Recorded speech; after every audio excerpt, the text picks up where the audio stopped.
Good morning po! Morning! Yung iba parang Tarzan. Morning.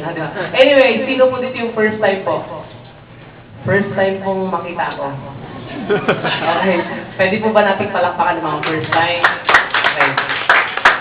Siguro po, anong oras na, total, andito na rin lang kayo. Sulitin na natin. Sabi nga po nila, kumbaga nabasakan na rin lang ng tubig. Maligo ka na. Okay? So, wala na po akong sasabihin pa. Sobrang galing. Grabe po. Anyway, sino po dito yung mga nag-try na po sa ganitong klaseng hanap buhay po? Nag-try na walang nangyari, nag-try na may nangyari. Doon muna sa mga walang nangyari. Huwag pong mahihiya, taas ang kamay. Okay? Doon po sa mga nag-try na maganda po ang nangyari. Okay? So lahat, halos normal na po yun, okay? Kasi tingnan nyo po ito, no? Sa buhay ng tao po, ang pinag-uusapan, hello? Hi. Okay? Sa buhay ng tao, alam natin gutom na tayo, pero dun sa mga gutom, lilipas din yan. Hindi, andyan na po yung pagkain. Okay? Wala na po kayong magagawa, nakalak na po yung lahat, tapos may mga gwardiya, wala na makakain. Okay, so 5 minutes lang po, pinakamatagal kong share lang po ako. Ang ibig ko pong sabihin, simple lang.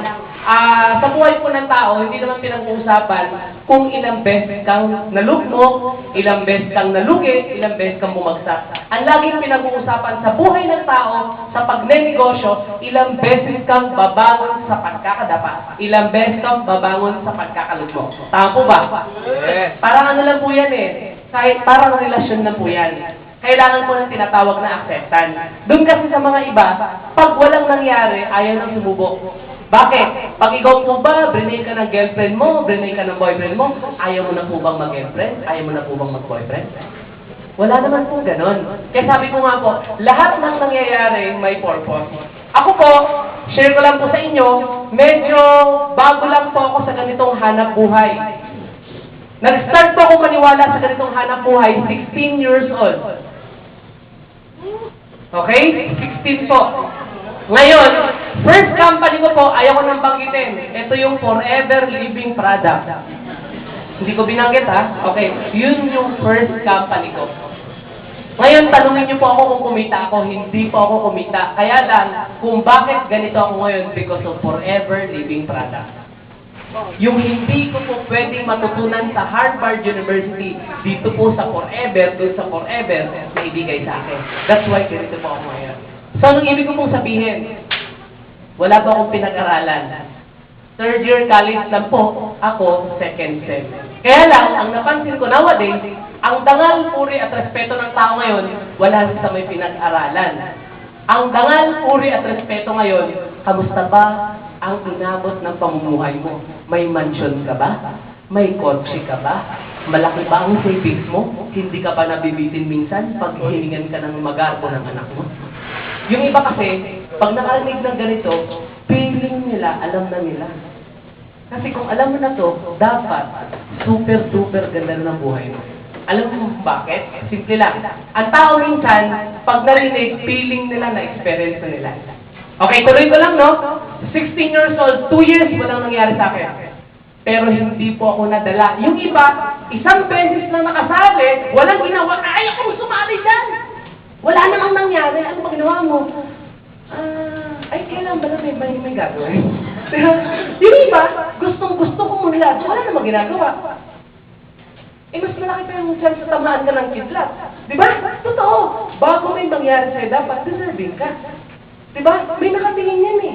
Gusto mong umunlad, wala kang ginagawa. Marami nga dyan iba sa labas. Sipag tiyaga, meron, di naman umuunlad. Bakit? Walang tamang opportunity. Kumbaga sa boxing, maraming suntok ng suntok sa buwan, walang tinatamaan. Bakit? Wala pong tamang opportunity. Remember po, ang nagpapayaman sa tao, hindi po yung sipag tiyaga. Bonus na po yun. Ang nagpapayaman sa tao, may diskarte ka ba, may sistema bang ginagawa? Yung sakripisyo mo. So, anong ibig ko sabihin? Second company ko po, doon ako nabigyan ng break. First company ko, learning stage. Kasi naniniwala ako, bago ka kumita, kailangan matuto ka muna. So, second company po, nabigyan ako ng break. Naging youngest millionaire po ako. Medyo may edad na nga lang po. 19 years old, naging youngest millionaire po ako sa ganitong hanap buhay. Grabe. Kaya sabi ko nga doon sa mga taong negative, simple lang. Mamaya ko sabi mo ako, alam bakit negative ka? Meron na kasi silang tanong na hindi pa nasasagot-sagot. Bakit? O kaya minsan, physically present but totally mentally absent. Walang taong negative. Kung bakit ka negative, simple lang. Ayaw mong intindihin eh. Eh Jason, hindi ko linya ang networking eh. Alam niyo po, bato-bato sa langit, ang tamaan, huwag magalit, simple lang.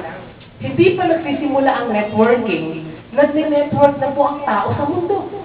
Like for example po, pag empleyado ka, nagne-network ka, kaya lang, hindi ikaw ang nagne-network, ikaw ang nine-network ng amo mo.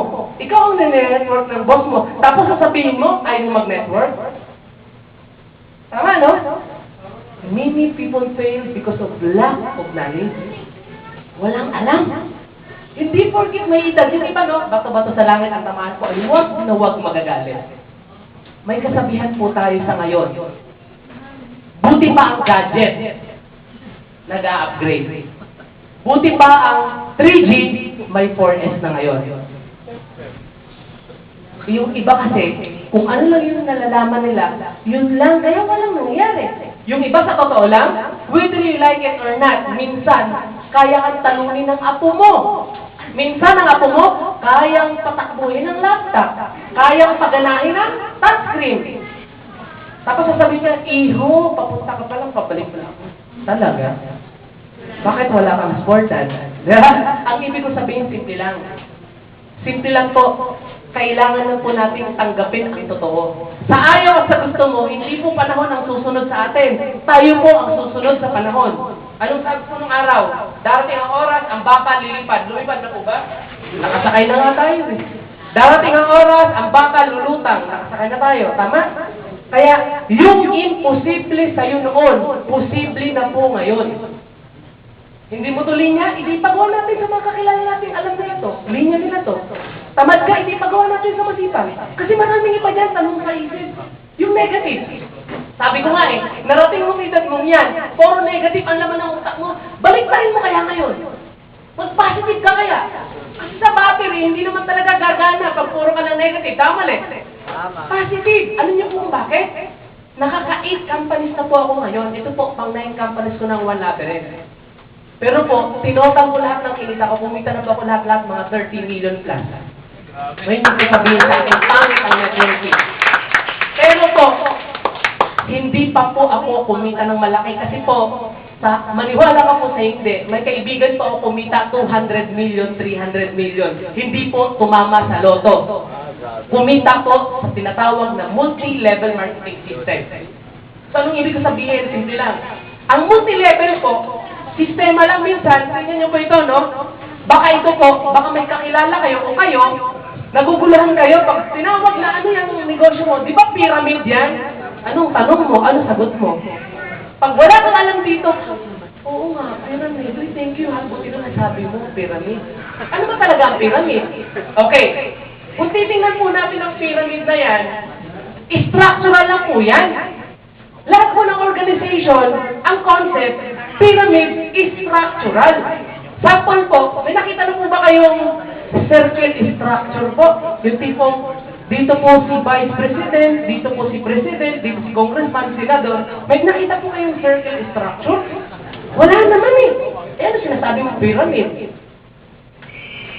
Tama, hindi pa kasi nag-aalam-alaman. Diba? Kaya sabi ko nga, to check the reality po, simple lang. Sabi nga po nila, yung pride minsan, sana po, sabi nga nila yung pride, sana magamit natin sa tama. Sabi nga nila, okay lang yung pride. Kaya lang, anong magagawa ng pride mo kung hindi mo nakukuha ang pangarap mo? Anong nagagawa ng pride mo kung hindi mo na ibibigay ang the best mo sa family mo? Kaya nga sabi po ng iba, chismis lang to ha, ang pride daw po parang panty. Wala pong mangyari pag hindi mo binaba. All you have, ibaba nyo lang po yan. Wala namang mawawala eh. Bakit?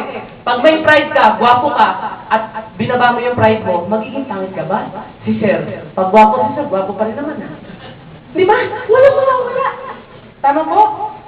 Nung sinubukan ko, wala nawala sa akin. Bakit? Matagal na akong wala. Ano pong mawala sa akin? Okay. Pyramid. Ito po, katapat sa langit at tamaan huwag magalit. Based po ito sa mga motivational books. Ang gumawa po ng mga motivational books, mga bilyonaryo tao. Okay. Ang pinakamalaking organization po sa buong mundo. Anyway, paano po nagiging pyramiding scheme ang isang concept? Simple lang. Pag may nilabag ka sa batas, doon po nagiging pyramiding yung concept. Eh may isa pa, may humihirit pa. Yes, di ba pag pera-pera, pyramiding? Eh bakit ang bangko, pera-pera, pyramiding ba yan? Hindi. Hindi naman eh. Oo nga. Oh, natanda mo yan, ngayon ka ng tauhan. Di ba? Totoo. So anong ibig kong sabihin? Wala pong big deal sa pyramiding structural. Oh, sample, no? Bato-bato sa langit, ang tamaan huwag magalit. Politics po, organization. Bakit marami nagpapatayan sa governor's position, mayor's position? Because of the network, because of the organization. Power, lahat, pera. Meron ba dyan? Ano lang, wala lang. Gusto ko lang magsaya. Grupo ko lang to. Wala namang ganun eh. May pera talaga. Eh, anong masama sa organization? Negosyo naman eh. If you want to be rich and happy, simple. Build your own organization. Make your own system or mind your own business as early as you can. Remember po, lahat ng mga taong big time ngayon, pobre din yan noon. Nag-decision lang. Walang isinilang na mayaman agad. Tama? May sinilang po bang nakabihis na? O lahat nakahubad? Di ba? Lahat nakahubad. So pantay-pantay po lahat. Okay. Ano po yung isa? Ito po, bato-bato sa langit, tamaan huwag magalit. Religion po. Bato-bato sa langit, ang tamaan huwag magalit. Ang lakas mo, galing sa Diyos. Lahat, ibalik sa Diyos. Kaya, and 10%, ibalik sa? Di naman sa Diyos eh.